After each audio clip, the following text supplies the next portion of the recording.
এমনিতেই ঢাকার রাস্তায় যানজটের শেষ নেই, সাধারণ মানুষের ভোগান্তি লেগেই থাকে, তার মধ্যে আবার কৃত্রিমভাবে যানজট হওয়ার ফাঁদ পাতা। এ যেন হীরক রাজার দেশ, মন যা চায় তাই করা যায়, দেখার কেউ নেই, তাই নেই কোনো বাধা। নগরবাসীর ভোগান্তির আরেক নাম যানজট। ঠিকমতো অফিসে পৌঁছানো দায়, বিপাকে পড়তে হয় স্কুল, কলেজ কিংবা পরীক্ষাতে পৌঁছানোর সময়ও। রোগী নিয়ে হাসপাতালে পৌঁছাতে অ্যাম্বুলেন্সকেও পেতে হয় বেগ। যে শহরে জ্যামের জন্য এত কিছু, সেখানে না হয় আরেকটু জ্যাম লাগিয়েই দেওয়া যায়। অন্তত রাজধানীর মৌচাকের এই ব্যবসায়ীরা হয়তো তেমনটাই ভাবে।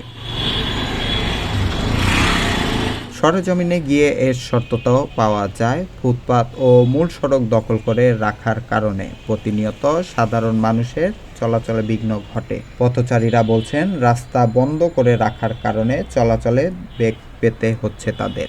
এখানে মানুষের আসা যাওয়ার কষ্ট হয়। এখানে পার্কিং দেয় কেন?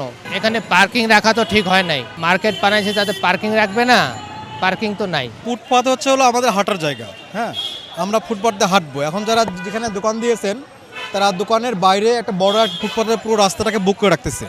হ্যাঁ, এবং ফুটপাতে তারা সন্তুষ্ট হচ্ছে না, কিন্তু তাদের যে বাইক সারাইয়ের কাজ বা অন্যান্য কাজগুলো তারা মেন রাস্তায় উঠে আসতেছে। এতে করে যানজটের সৃষ্টি হচ্ছে, অ্যাক্সিডেন্ট হচ্ছে এবং আপনার সড়ক ব্যবস্থাপনায় একটা অব্যবস্থাপনা তৈরি হচ্ছে। তো এটা খুবই ভালো হয় যে প্রশাসনকে আরেকটু স্ট্রং হয়ে ফুটপাতটাকে দখলমুক্ত করে ফেলা। অন্যদিকে এ বিষয়ে প্রতিবেদন করতে গেলে সমন্বয়ক পরিচয়ে প্রতিদিনের বাংলাদেশ সহ অন্য গণমাধ্যম কর্মীদের উপর হয় হামলা।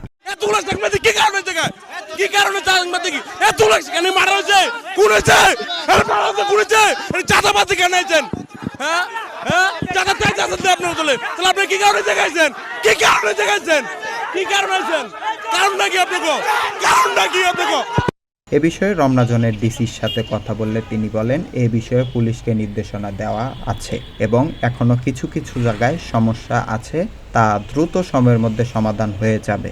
আমাদের যে পেট্রোল ইন্সপেক্টর আছে, এসি পেট্রোল আছে, ওদেরকে সবসময় বলাই হয়েছে। এখন এটা সব জায়গায় যে সবসময় কাজ করতে পারতেছে এরকম না, কিছু কিছু জায়গায় এখনো ঝামেলা আছে। এগুলো তো কাজ করার জন্য আমরা আছি। হ্যাঁ, সমস্যা নেই। কোন কোন জায়গায় স্পেসিফিক বললেন? কোথায় এটা, কোন জায়গায় ভাই? মোচাক ফ্লাইওভারের নিচে। জনভোগান্তি দূর করতে দ্রুত ফুটপাত ও সড়ক দখল মুক্তির ব্যাপারে প্রশাসন ও গুরুত্বপূর্ণ ভূমিকা রাখবে, এমনটাই প্রত্যাশা সকলের। মামুন হোসাইন, প্রতিদিনের বাংলাদেশ।